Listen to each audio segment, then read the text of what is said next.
नमस्ते, प्रणाम। हम मृदुला सिंह एगो बेटा विवाह के बहुत सुंदर गीत सुनावे जा रहल बनी। जो लोग के अच्छा लगे तो लाइक शेयर सब्सक्राइब करें लोग।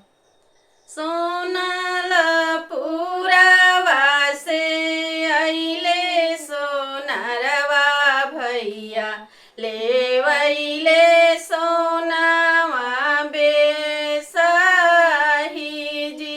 सोनाला पुरावा से अइले सोनारवा भैया लेवैले सोनावा बेसाही जी।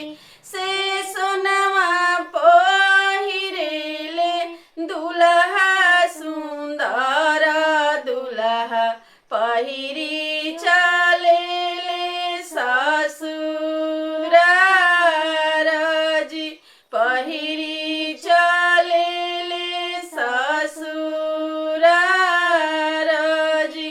सासुआ लाड़ी पूछे सरहज दुलारी पूछे बस बाबुआ झुके रात जी।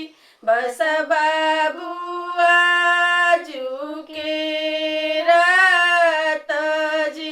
कैसे में बसी सासू आजू के रतिया हो। आमा जो हाता होई है बाट जी। आमा जो हाता होई है बाट जी। बटिया जो हाता होई है छतिया फटता होई है।